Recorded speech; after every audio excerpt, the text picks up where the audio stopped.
এই মুহূর্তে যে খবরের দিকে নজর রাখবো, এই খুনের চেষ্টার ঘটনার সময় বারবার যে ঘটনার কথা উল্লেখ হচ্ছিল যে ভাটপাড়ায়, সেই ভাটপাড়ায় তৃণমূল নেতা খুনে গ্রেফতার আরো এক।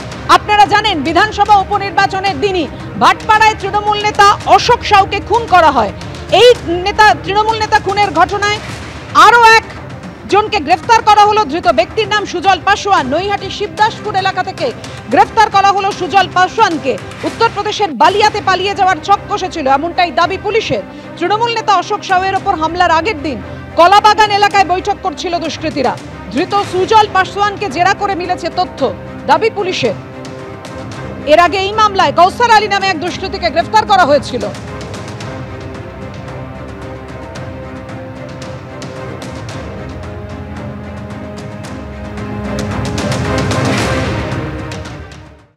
একদিকে দুর্নীতির অভিযোগ ঘিরে তোলপাড়, অন্যদিকে আইন শৃঙ্খলা পরিস্থিতিকে প্রশ্নের মুখে ফেলে দিয়েছে ভাটপাড়ায় খুনের মতো ঘটনা। আমি এনআইএ তদন্ত চাই স্যার, পুলিশ তার ভরসা নেই, সব পুলিশ যুক্ত আছে। ভাটপাড়ায় তৃণমূল নেতা খুনের পর কেটে গেছে দুদিন, এখনো পর্যন্ত গ্রেফতার করা হয়েছে একজনকে। এই প্রেক্ষাপটে এই পুলিশের ভূমিকা নিয়ে প্রশ্ন তুলে এনআইএ তদন্তের দাবি তুলল নিহতের পরিবার। পুলিশ তো কোনো ভাবে সাপোর্ট করছে না, পুলিশ যুক্ত আছে এর মধ্যে। টাকা খেয়ে কোর্টে গিয়ে এনআইএ করবো, আর কি করবো? থানা তো সাপোর্ট করছে না, তো যা যা নাম দিচ্ছে ওর নাম দিচ্ছে না, অন্য অন্য লোককে ধরে বলছে কি এই ছিল এই ছিল। কাউন্সিলর দিয়ে, এমএলএ দিয়ে, এমপি দিয়ে সব যুক্ত আছে এর মধ্যে।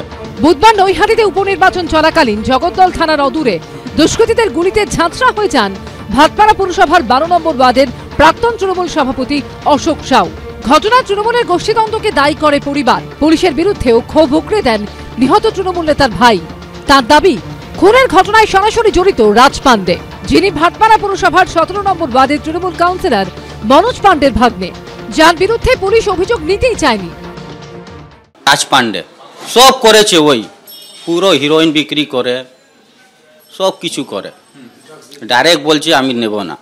কেন? ও তো মামা এমএলএ, তো নাম নেবে না। ওর প্রশাসনকে তো এমএলএ কাউন্সিলর চালাচ্ছে। আমি এমনি আমার শরীর অসুস্থ, এই সব মধ্যে আমরা যাই না।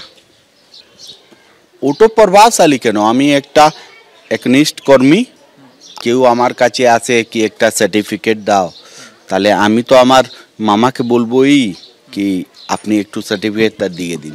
যাদের বিরুদ্ধে অভিযোগ, এই যে আপনার ধরুন সুজল কিংবা এই যে কৌশল, এদের কাউকে চেনেন আপনি? সুজল ফুজলকে আমি চিনি না। রাজ পাণ্ডের বিরুদ্ধে অভিযোগ না নেওয়ার দাবি মানতে চাননি ব্যারাকপুরের পুলিশ কমিশনার অলোক রাজরিয়া।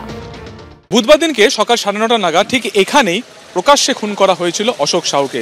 সেই ঘটনার পরে পেরিয়ে গেছে প্রায় 3 দিন, কিন্তু এখনো পর্যন্ত একজনকে গ্রেফতারি ছাড়া পুলিশ কিন্তু আর কাউকে এখনো পর্যন্ত গ্রেফতার করতে পারেনি। যার নাম নিয়েছে রাজ পাণ্ডে, এ হলো সোমনাথ শ্যামের যে কালেকশন করে, কালেক্টর, পয়সা কালেক্ট করে, কাউন্সিলর তাকে বানিয়েছে 17 নম্বর ওয়ার্ডে, মনোজ পাণ্ডে তার ভাগনা। এদের ব্যাকগ্রাউন্ডটা খুবই মানে সুনামধন্য ব্যাকগ্রাউন্ড আছে। মদের ঠেক, জুয়া ঠেক, এসিপি অফিসের পাশে হিরোইন বিক্রি করা, তার মধ্যে এর নাম ঢুকিয়ে দেওয়া হচ্ছে। যেহেতু প্রতিবাদী ছিল, আমি অমিত শাহজিকে চিঠিও লিখব, আমি কোর্টেও মুভ করব। আমি অলরেডি কার্ডকে কোর্টে মুভ করার জন্যে উকিলকে বলে দিয়েছি কি কোর্টে মুভ করতে। সত্যি এই দলের সঙ্গে জড়িত থাকতো তাহলে 2022 কালী পুজোর আগের দিন তার উপরে জানলেওয়া হামলা হতো না, যেটাতে উনি গুলিও লেগেছিল রাজ পাণ্ডের। আর এই যে টিম যারা এই কাজটা করেছে, যেটা খবর আসছে আজকের দিনে, তারা প্রকান্তভাবে রাজ পাণ্ডেকে গুলি চালিয়েছিল।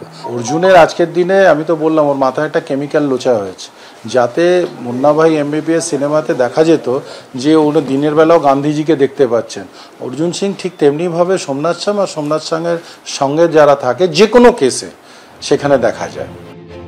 পুলিশ সূত্রে জানানো হয়েছে, খুনের ঘটনায় আর কারা জড়িত তার তদন্তে খতিয়ে দেখা হচ্ছে সিসি ক্যামেরার ফুটেজ।